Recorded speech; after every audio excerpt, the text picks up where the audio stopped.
বিচারের বিধান হচ্ছে একমাত্র আল্লাহ তাআলার কাছে। ইসলামী আন্দোলন বাংলাদেশ, জামাত ইসলামী, সকল ইসলামী শক্তি বিশ্বাস করে রচিত বিধিবিধান এদেশে সব পরীক্ষা হয়ে গেছে। 54 বছরের স্বাধীনতায় সব দলের শাসন আমরা দেখেছি, মানব রচিত বিধান আমরা দেখেছি।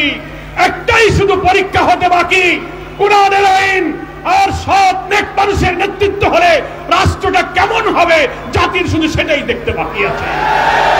সেই কারণে দেশ বরেণ্য উলামায়ে কেরাম, পীর মাশায়েখ, ইসলামিক স্কলার, রাজনৈতিক শক্তি এখন একটি ঐক্য এবং সম্ভাবনার পরিবেশ তৈরি করেছে আলহামদুলিল্লাহ। সেই পথে আমরা দেখতে পাচ্ছি যখনই ইসলামী দল, ঐক্যবদ্ধ দেশপ্রেমিক রাজনৈতিক শক্তি ঐক্যের একটি পরিবেশ এবং সম্ভাবনা তৈরি করেছেন, সাথে সাথে একটি অপশক্তিও এই শক্তি যেন আগাতে না পারে তার জন্য কিন্তু দেশি বিদেশি ষড়যন্ত্র কিন্তু শুরু হয়েছে।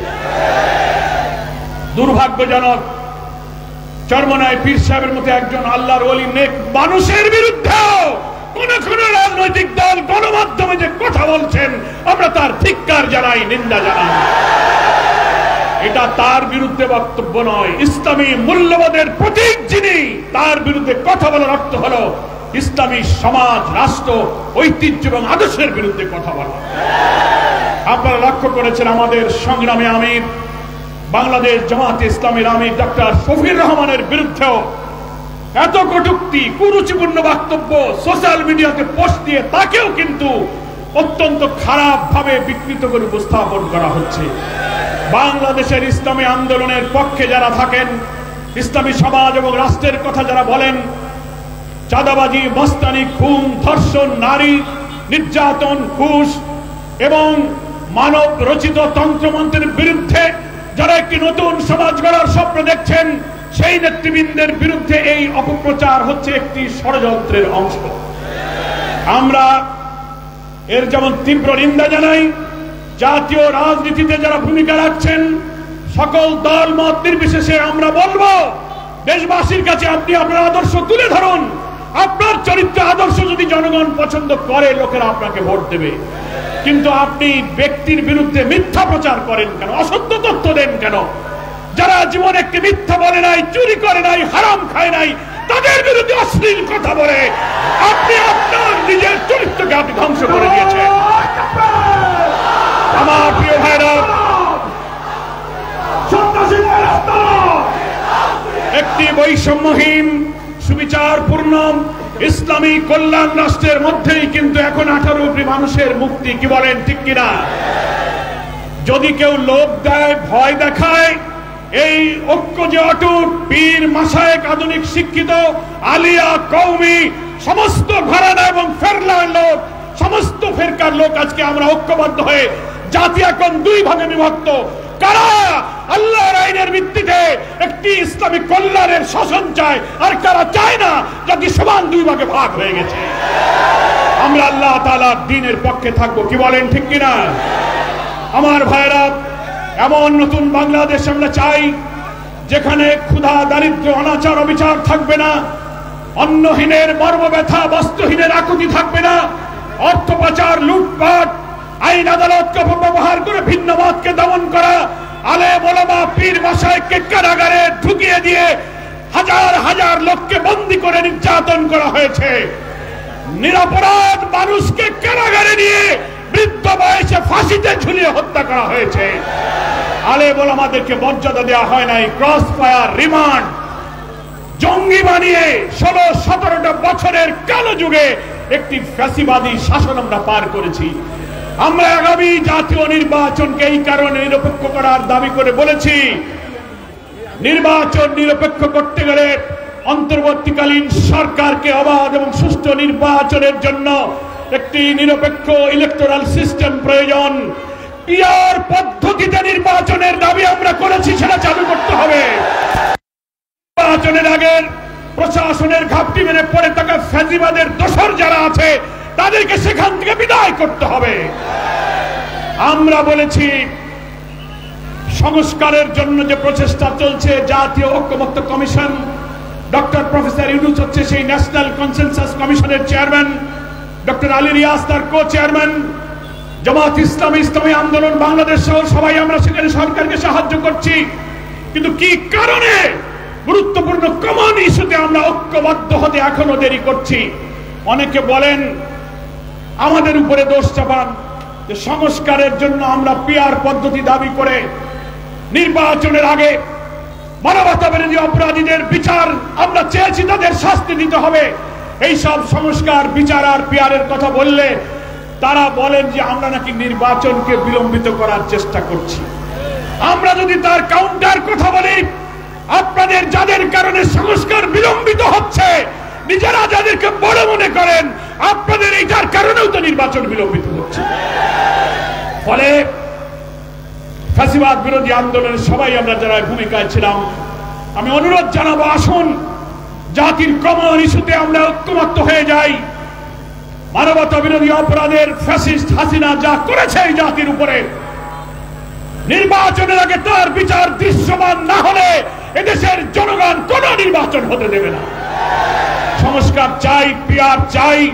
আমরা আরো দাবি করেছি জাতীয় নির্বাচনের আগে নির্বাচন কমিশনের নিরপেক্ষতা প্রমাণের জন্য স্থানীয় নির্বাচন আগে দিতে হবে, এটা আমরা দাবি করেছি। তাই আসুন, সুবিচারের একমাত্র উৎস হচ্ছে আল্লাহ পাকের কোরআনের ভিত্তিতে একটি সুন্দর সমাজ, ইসলামের সৌন্দর্য, ইসলামের ওয়েলফেয়ার, ইসলামের বিউটি দেখার জন্য 18 কোটি মানুষ অপেক্ষা করছে।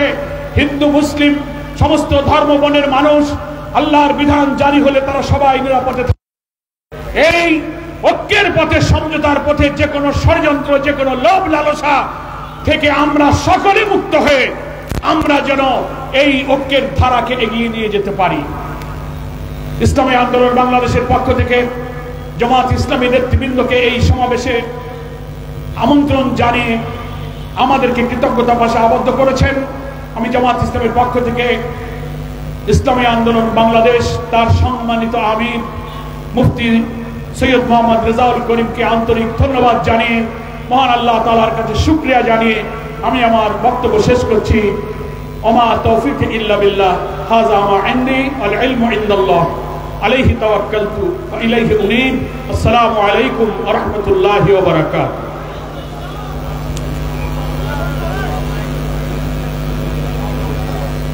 সম্মানিত উপস্থিতি, ইসলামী আন্দোলন বাংলাদেশ খুলনা মহানগর এবং জেলার উদ্যোগে আয়োজিত আজকের ঐতিহাসিক গণসমাবেশে পর্যায়ে বিশেষ অতিথির মূল্যবান বক্তব্য নিয়ে আসছেন খুলনা 4 রূপসা দিঘলিয়া 13 খাদার গণমানুষের নয়নের মণি, খুলনার জননেতা, খুলনার কৃতি সন্তান, ইসলামী আন্দোলন বাংলাদেশের মহতারাম মহাসচিব হযরত মাওলানা অধ্যক্ষ ইউনূস আহমদ।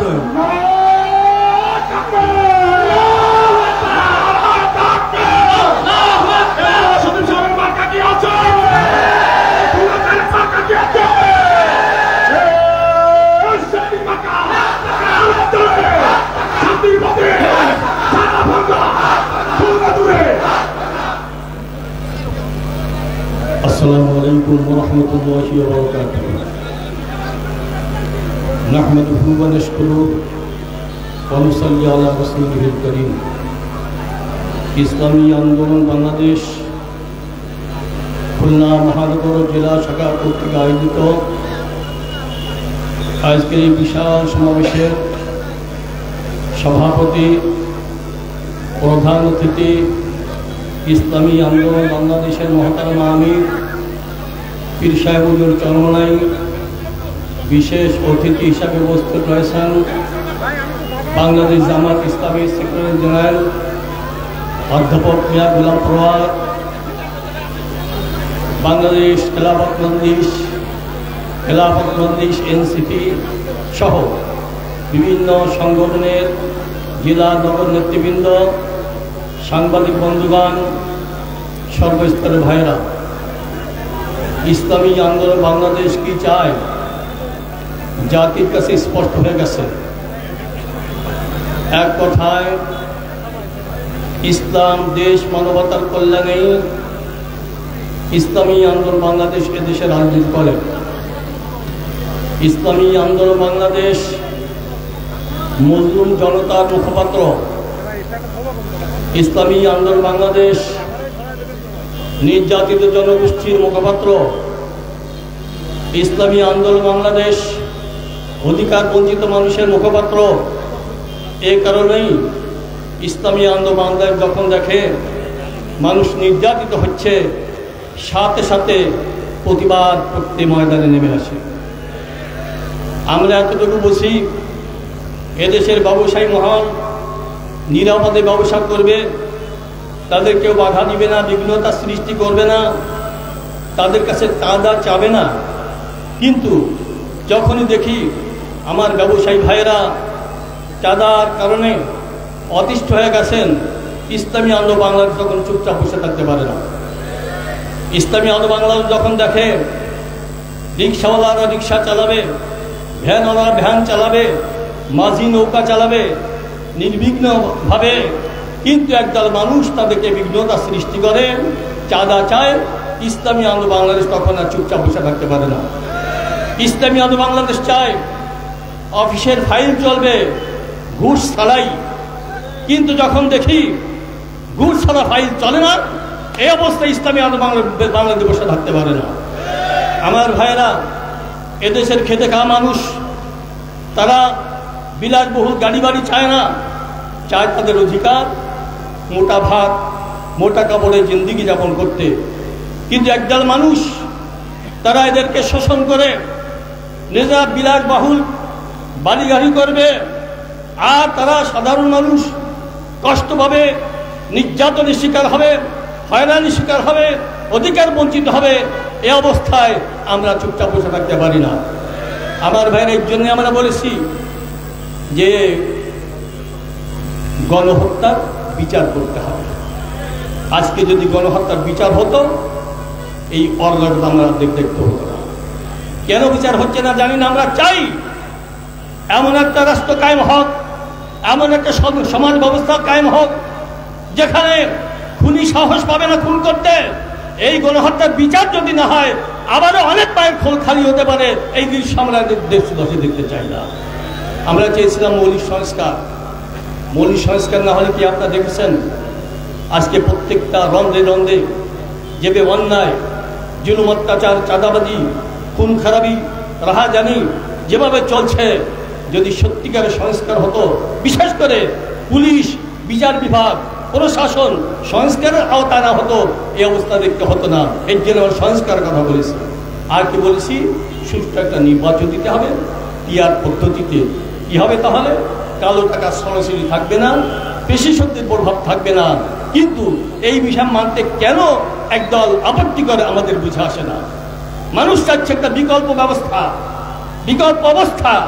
যে সিস্টেমে নির্বাচন চলছিল, এই নির্বাচনের মাধ্যমে স্বৈরাচার তৈরি হয়, তার এক নায়কতন্ত্র কায়েমের মাধ্যমে দেশের মানুষকে তিলে তিলে তারা নিষ্পেষণ করে।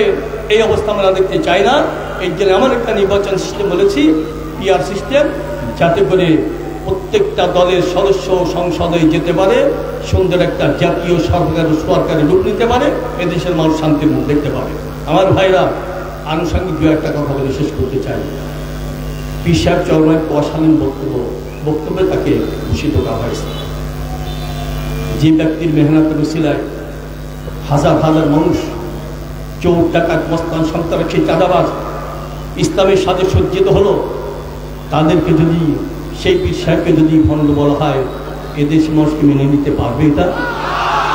আমি তোমাদের অরাজনৈতিক ভাষা বলতে চাই, কোন বাক্স কি ব্যবহার করেছো একবার চিন্তা করো। কার বিরুদ্ধে কথা বলেছো চিন্তা করো, সাবধান হও। আমি আফসোসের সাথে বলতে চাই, দেখছেন ইসলামী বাংলাদেশের কোন নেতা কর্মীর থেকে ছোট্ট একটা অশালীন বক্তব্য বের হলে সাথে সাথে আমি সাবধান করে থাকেন আর দেশবাসীর কাছে বলেন আমরা ক্ষমা চাই। কিন্তু আজ পর্যন্ত পিসাব চরমায় সম্পর্কে যে কটূক্তি শোনানো হয়েছে, গালি দেওয়া হয়েছে, বড় বড় নেতারা কেন চুপ রয়েছে, সরি পর্যন্ত বলতে চায় না। আমরা কে যে প্রশ্ন করতে পারি নাই, আপনারা প্রশিক্ষণ দিয়ে ময়দানে ছেড়ে দিয়েছেন অশালীন বক্তব্যের জন্য। এর জন্য এর খেসারাত করতে বুঝে পেতেই হবে। আগামী নির্বাচনে এদেশবাসী ভোটের মাধ্যমে এর জবাব আপনাদেরকে দেবে। সময় সংক্ষেপ, আমি প্রশাসন ভাইদেরকে বলতে চাই, বিশেষ করে কেএমপি কমিশনার, জেলা পুলিশ সুপার সহ প্রশাসনে যারা আছেন, আপনার আমার বিশ্বাস এক সপ্তাহ যদি পুরোপুরি দায়িত্ব পালন করেন, মোড়ে মোড়ে আর চাঁদার এই দৃশ্য আমাদের দেখতে হবে, চিন্তাই থাকবে না। সকল যারা অন্যায় অবিচারে লিপ্ত সবাই কিন্তু শায়েস্তা হবে, তারা শাসনের আওতায় আসবে। আপনারা কেন দায়িত্ব পালন করছেন আমরা আফসোস বলি। আগামী নির্বাচনের সময় গত নির্বাচনগুলোতে যা সেইটা আপনারা করবেন না। টাকার বিনিময়ে আপনারা এদেশের মানুষকে গর্তের মধ্যে ফেলানোর চেষ্টা করবেন না। আপনার ইনসাফ ভিত্তিক দায়িত্ব পালন করবেন। মাজলুম জনতা তাদের অধিকার যেন খুঁজে পায়, এদেশের মানুষ যেটা চাচ্ছে তাদের আশা যেন পূরণ হয়। শেষ কথাটা বলছেন, শেষ কথা, ধনুক থেকে তীর চলে গেলে ধনুক কিন্তু আর ফিরে আসে না। পীর সাহেব হুজুর একটা তীর ছেড়ে দিয়েছেন, ঐক্য ইসলামের পক্ষে একটা বাক্স। এই কথা আর কোনোদিন ফিরে আসবে না, প্রত্যাহার করা হবে না। এখন থেকে ইসলাম প্রেমিক, দেশপ্রেমিক শক্তি এক জায়গায় হয়ে আসতেছে ইনশাআল্লাহ। যতই ষড়যন্ত্র করা হোক না কেন, সামনে চলবে চলবে, পিস্তান আর দেবো ইনশাআল্লাহ। ঐক্যবদ্ধভাবে বাতিলকে উৎখাত করে ছাড়া হবে ইনশাআল্লাহ।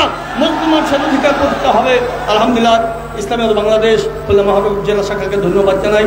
বিশেষ করে কেন্দ্রীয় নেতৃবৃন্দ এসেছেন, তাদেরকে ধন্যবাদ জানাই, মোবারকবাদ জানাই। আর যারা কষ্ট করে বৃষ্টি বাদলের মধ্যে এসেছেন সবাইকে ধন্যবাদ জানিয়ে সবার কাছে দোয়া চেয়ে সবার জন্য দোয়া করে আমার সংক্ষিপ্ত আলোচনা শেষ করছি। আসসালামু আলাইকুম রহমতুল্লাহ। সংগ্রামী খুলনাবাসী, ইসলামী আন্দোলন বাংলাদেশ খুলনা মহানগর জেলা শাখা কর্তৃক আয়োজিত আজকের এই গণসমাবেশে এই পর্যায়ে বিশেষ অতিথির আলোচনা নিয়ে আসছেন ইসলামী আন্দোলন বাংলাদেশের সম্মানিত নায়েবে আমির, খুলনার কৃতি সন্তান, বিশিষ্ট আলেমে দ্বীন জনাব হযরত মাওলানা অধ্যক্ষ হাফেজ মাওলানা আব্দুল ওয়াহাব সাহেব দামাত বরকাতুহু আলিয়া।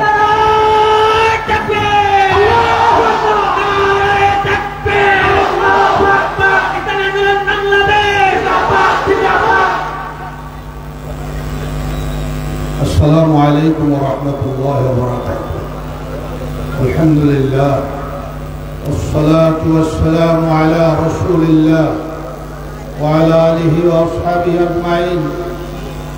ইসলামী আন্দোলন বাংলাদেশ খুলনা মহানগর জেলা কর্তৃক আয়োজিত অর্থকার বিশাল গণসমাবেশের প্রধান অতিথি, বাংলাদেশের 18 কোটি জনগণের প্রাণের স্পন্দন, বাংলাদেশের ঐতিহাসিক ঐক্যের সিংহাসলার রাহবার, মঞ্চে উপস্থিত আছেন বিভিন্ন রাজনৈতিক সংগঠনের নেতৃবৃন্দ, হিন্দু সংগঠনের নেতৃবৃন্দ, আমার সামনে উপস্থিত তৌহিদি জনতা, খুলনাবাসী ভাইয়ের আমার। সময় খুবই কম, আমি একটা কথাই শুধু বলতে চাই, বর্তমান রাজনীতির মধ্যে যে প্রতিহিংসা চলছে, এই প্রতিহিংসাকে পরিশুদ্ধ করার জন্য পীর সাহেব চরমনায় অবিরাম চেষ্টা করছেন। ইতিমধ্যে কুরুচিপূর্ণ বক্তব্যের সম্পর্কে জামাত ইসলামের মহাসচিব সেক্রেটারি জেনারেল সাহেব বলেছেন, যে কথাগুলি আসছে এতে সাধারণ মানুষের কলিজার মধ্যে রক্তক্ষরণ হয়েছে। আপনারা যে কথা বলছেন সে কথা আপনাদের উপরই পতিত হচ্ছে। কি বলেছেন? মিথ্যা বলে নেশা খায়, নেশা খায় মিথ্যা বলে পীর সাহেব চরমনায়। বলেন তো এর মধ্যে বাস্তবতার কোন মিল আছে? বাংলাদেশের লক্ষ লক্ষ নেশাখোর যার সংস্পর্শে এসে নেশামুক্ত হয়ে যায়, আর তাকে বলেন আপনি নেশাখোর, বোঝা গেল আপনি নিজে নেশাখোর। নেশাখোর না হলে এই কথা আপনার মুখে বের হয় না। কাজে এর থেকে তওবা না করলে আল্লাহর গজব নাযিল হবে। এর অভিশাপে জনসাধারণের জনরোষে আপনারা শেষ হয়ে যাবেন। কাজেই আমার ভাইয়েরা, রাজনীতি মানুষের মানবতার কল্যাণের জন্য, রাজনীতি তো হিংসার জন্য নয়। আমাদের ইসলামী আন্দোলন সহ বাংলাদেশের সমস্ত মানবতাবাদী সংগঠন সামনের নির্বাচনটা সুন্দর একটা নির্বাচন চায়। খুনাখুনির নির্বাচন দেখতে চায় না। যে নির্বাচনে মানুষ খুন হবে এরকম নির্বাচন আর মানুষ দেখতে চায় না। এই জন্য পিআর পদ্ধতির কথা বলা হয়েছে। আপনারা জানেন ওই সদ্য আপনার কারাগারে রয়েছে হাবিবুল আউয়াল, যে আপনার নির্বাচন কমিশনার ছিল, সে পর্যন্ত অকপটে আদালতের কাঠগড়ায় স্বীকার করেছে যে এই পদ্ধতিতে নির্বাচনে 1000 বছর হলেও নির্বাচন সুষ্ঠু হবে না। কাজী এই পদ্ধতির নির্বাচন আমরা আর দেখতে চাই না। আমরা একটা সুন্দর নির্বাচন দেখতে চাই, যাতে জনগণ স্বাচ্ছন্দ্যে লেভেল প্লেইং ফিল্ডের মাধ্যমে সুন্দরভাবে ভোট দিতে পারবে, এই আশাবাদ ব্যক্ত করছি। এখনো যদি আপনাদের শুভবুদ্ধির উদয় না হয়, উপদেষ্টা পরিষদ, অন্তর্বর্তীকালীন সরকার, আপনাদের চিন্তা করা উচিত। কারণ আমাদের দেশের করে সিদ্ধান্ত গ্রহণ করতে ভুল হলে আপনারাও কিন্তু জুতার মালা গ্রহণ করা ছাড়া কোনো গত্যন্তর থাকবে না। এই জন্য উপদেষ্টা পরিষদকে আমরা আহ্বান জানাবো, জনগণ আপনাদের সাথে আছে, জনগণ আপনাদেরকে ক্ষমতায় বসিয়েছে, জনগণের মনোআকাঙ্ক্ষাকে আপনারা মূল্যায়ন করে সিদ্ধান্ত গ্রহণ করবেন। আগামী নির্বাচনকে একটি সুন্দর নির্বাচন হিসাবে বাংলাদেশকে উপহার দিবেন, এই আশাবাদ ব্যক্ত করছি। আমি ইসলামী আন্দোলনের এই গণসমাবেশে উপস্থিত সমস্ত ভাইদেরকে শুভেচ্ছা অভিনন্দন জানিয়ে আমার সংক্ষিপ্ত কথা শেষ করছি। নসরুল মিনাল্লাহ করি অবশ্যই মুমিন।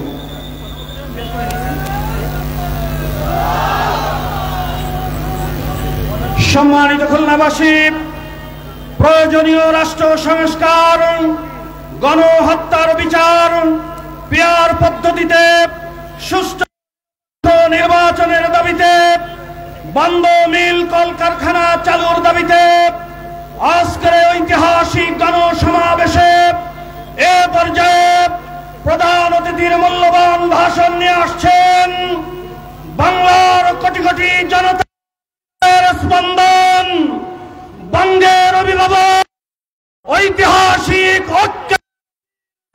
সালার ইসলামী আন্দোলন বাংলাদেশের মোহতারাম আমির জননেতা হযরত মাওলানা মুফতি সৈয়দ মোহাম্মদ রেজাউল করিম পীর সাহেব হুজুর চরমনাই।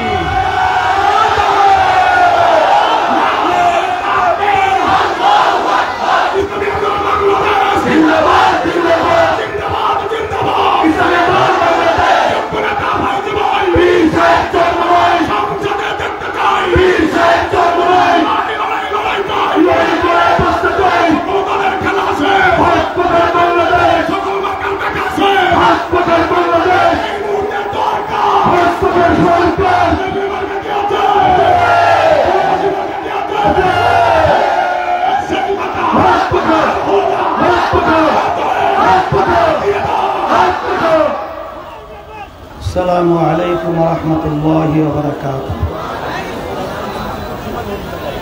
الحمد لله وكفى وسلام على عباده الذين اصطفى. أما بعد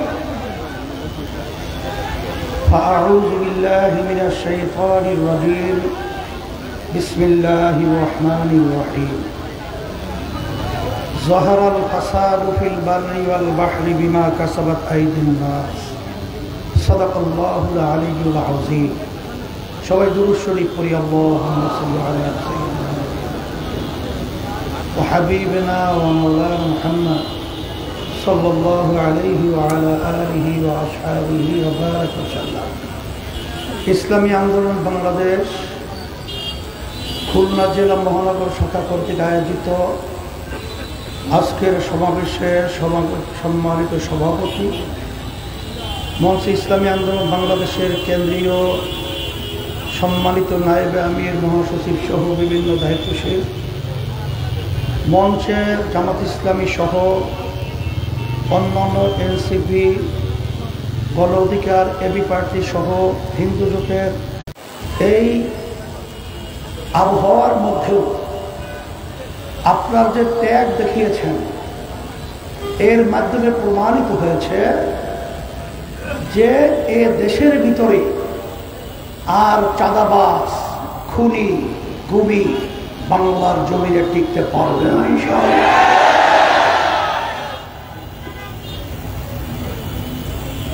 বক্তৃতা কি করব আর আপনারা কি শুনবেন?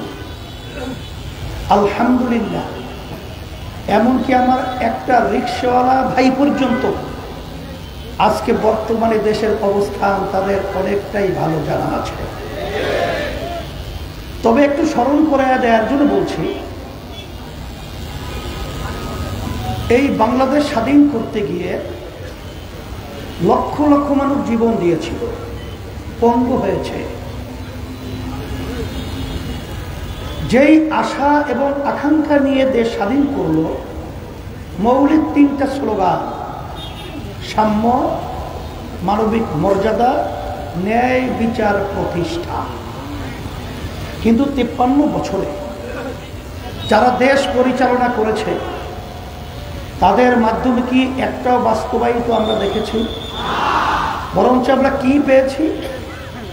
এই দেশটা এদের পরিচালনায় একবার দুইবার নয়, তাম দুনিয়ার মধ্যে 5 বার চোরের দিক থেকে আমাদের দেশটা ফার্স্ট হয়েছে। আমরা এদের পরিচালনায় দেখেছি হাজার হাজার আমাদের বাংলাদেশের ভবিষ্যৎ প্রজন্ম, মেধাবী সন্তানগুলো ন্যায়ের পক্ষে আওয়াজ তুলতে গিয়ে নির্বিচারে তাদেরকে পাখির মতো গুলি করে রাস্তায় লুটিয়ে ফেলা হয়েছিল। হাজার হাজার মায়ের কোল সন্তান হারা হয়েছে।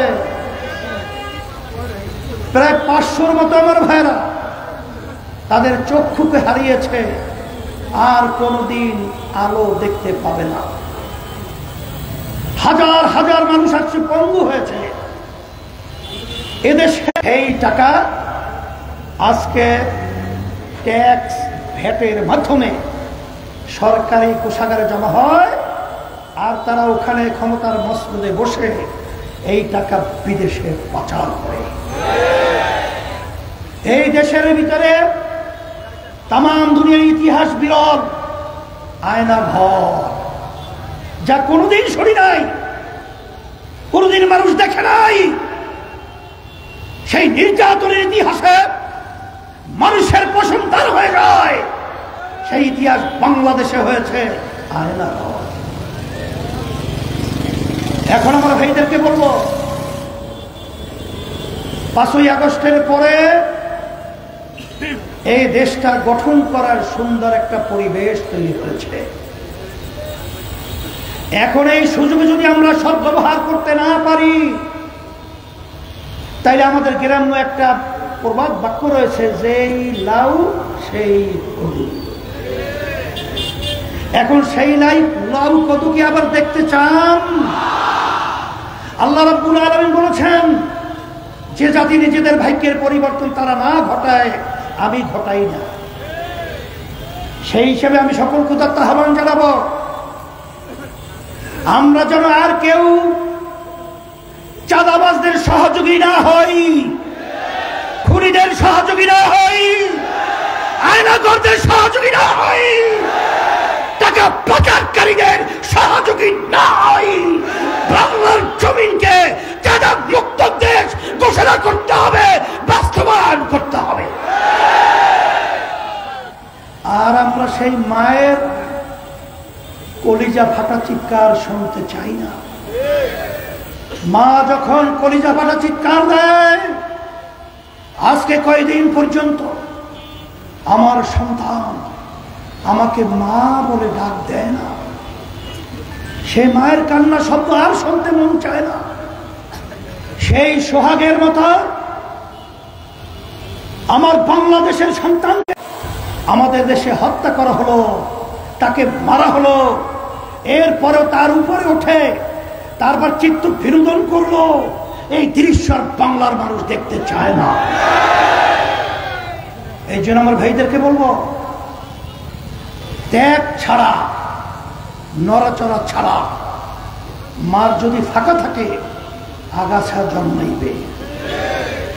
আগাছা যেন জন্মাতে না পারে, এর জন্য আমি সকলকে আহ্বান জানাবো, আজকে দিন দেশ সুন্দর করার লক্ষ্যে, মানবতার কল্যাণের জন্য, ইসলামের কল্যাণের জন্য যখন আমরা আওয়াজ তুলেছি যে 5ই আগস্টে এরপরে যে ক্ষেত্র তৈরি হয়েছে, সেই ক্ষেত্র সুন্দর করা নীতি আদর্শের নাম হলো ইসলাম। সেই নীতি আদর্শ নিয়ে যখন আমরা ঘোষণা করেছি ইসলামের পক্ষে একটা বাক্স, এবং যারা নাকি দেশপ্রেমিক রয়েছেন তাদের সকলকে নিয়ে আমরা এই দেশ করার লক্ষ্যে আমরা সবাই ঐক্যবদ্ধভাবে আমরা কার্যক্রম পরিচালনা করব। তখন আমরা কি দেখতে পাই? এক শ্রেণীর স্বার্থান্বেষী মহল, যাদের ইতিহাস আমাদের সামনে পরিষ্কার। তারা কি করেছে আমাদেরকে নতুনভাবে বোঝানোর কোনো প্রয়োজন নেই। তারা আজকে আমাদের বিরুদ্ধে, দেশ গড়ার যারা নাকি লক্ষ্যে কাজ করছে তাদের বিরুদ্ধে বিভিন্ন ষড়যন্ত্রের মৃত্যু হয়েছে। কিন্তু আমার মন বলছে 5ই আগস্ট খুনি এবং ফ্যাসিস্ট, গুমি, টাকা পাচারকারী হাসিনা বুঝতেও পারে নাই তার দেশ ছেড়ে পালাতে হবে। ভাগ পাক করেও খেয়ে যেতে পারে নাই। আমিও তাদেরকে স্মরণ করে দিতে চাই, হে চাঁদাবাজরা, হে খুনিরা, হে স্বার্থান্বেষী মহল, বাংলাদেশের মানুষ, ইসলাম প্রেমিক মানুষ এবং দেশপ্রেমিক মানুষ আজকে রাস্তায় সর্বত্র ঐক্যবদ্ধ হয়েছে। এদের তোরে, এদের আওয়াজে আজকে আল্লাহর রহমতে, আপনাদের দোয়ায় এই চাঁদাবাজ, খুনি, টাকা পাচারকারীদেরকে বঙ্গোপসাগরে নিক্ষেপ করতে হবে। আর সকলকে দেশ গড়ার, ইসলামের কল্যাণ, মানবতার কল্যাণের জন্য আমি সকল প্রতি আহ্বান জানাচ্ছি। ইসলামী আন্দোলন বাংলাদেশ প্রতিষ্ঠিত 1987 সালে অদ্যাবধি পর্যন্ত একটা এমপিও কিন্তু আমাদের সংসদে যায় নাই। কারণ আমরা কখনো খুনিদের, চাঁদাবাজদের, টাকা পাচারকারীদের ক্ষমতায় যাওয়ার সিঁড়ি হিসাবে আল্লাহর রহমতে ব্যবহৃত হই না। সেই লক্ষ্যে খুলনার মাটি ইসলামের ঘাঁটি, আব্বাজান থেকে শুরু করে রহমতুল্লাহ আলাইহি, আমি খুলনার মাটি যতটুকু দেখেছি ইসলামের পক্ষের ঘাঁটি। আর ইসলামের পক্ষের ঘাঁটিতে ইসলামের গাছকে মজবুত করতে হবে এবং সন্ত্রাসীদেরকে, চাঁদাবাজদেরকে, খুনিদেরকে এই মাটি থেকে উদ্ধার করতে হবে। আপনাদের সকলকে ধন্যবাদ জানাচ্ছি আজকে আপনারা কষ্ট করে উপস্থিত থাকায়। আর আপনারা জানেন খুলনা 1 আসনে আমাদের মাওলানা আবু সাইদ এমপি প্রার্থী হিসেবে সম্ভব আমরা ঘোষণা করছি, বলেন আলহামদুলিল্লাহ। খুলনা 2 মুফতি আমানুল্লাহ, তাকে আমরা এমপি প্রার্থী হিসেবে সম্ভব ঘোষণা, সামনে সব আর সবাই বলেন আলহামদুলিল্লাহ।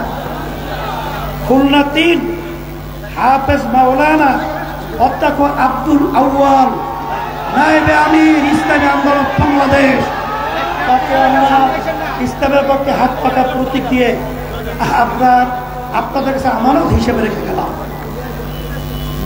খুলনা 4 না হাফেজ মাওলানা অধ্যক্ষ ইউনুস আহমেদ, মহাসচিব ইসলামী আন্দোলন বাংলাদেশ, আপনাদের এলাকার সন্তান, হাত পাকা প্রতীক শান্তি দিয়ে আপনাদের সামনে আমাদের রেখে গেলাম। খুলনা 5 মুফতি আব্দুল সালাম, কোথায় আব্দুল সালাম সাহেব, তাকে আমরা হাত পাকা প্রতীক দিয়ে শান্তির প্রতীক আপনাদের কাছে আমানত হিসেবে রেখে গেলাম। সম্ভাব্য প্রার্থী হিসেবে আমরা ঘোষণা করছি আল্লাহ রাব্বুল আলামিন ইসলাম মানবতার কল্যাণ দেশের জন্য আল্লাহ কবুল। হ্যাঁ 6 রয়েছে ও খুলনা 6 কই ও খুলনা 6 মোহাম্মদ আসাদুল্লাহিল গালিব। এই কয় আসাদুল্লাহ কোথায়? আমাদের সেক্রেটারি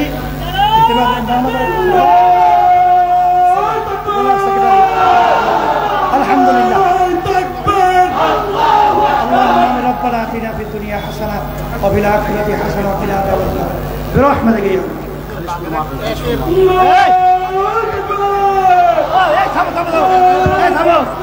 বাগেরহাট 1। আমি হাত পাকা হাতে দেই নি, এর জন্য বলে হুজুর আমার হাতে একটু হাত পাকা দিয়ে দিতে হবে।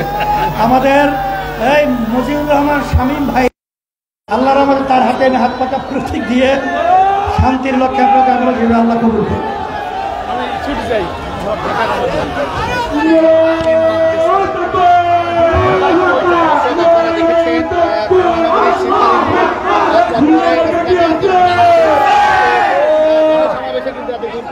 খালিশপুর পিপলস গোল চত্বরে হযরত পীর সাহেব হুজুরের মাহফিল, আমরা সকলেই মাহফিলে চলে যাব। খালিশপুর পিপলস গোল চত্বরে হযরত পীর সাহেব হুজুরের মাহফিল, আমরা সকলেই মাহফিলে চলে যাব। আরেকটি দাওয়াত, আগামী 31 জুলাই খানজাহান আলী থানার ফুলবাড়ি গেট জামেয়া কারিমিয়া মাদ্রাসায় বাৎসরিক মাহফিলে প্রধান অতিথি হিসেবে মূল্যবান বয়ান পেশ করবেন হযরত পীর সাহেব হুজুর চরমনাই। যাদের কাছে ব্যাগ আছে, স্বেচ্ছাসেবক যাদের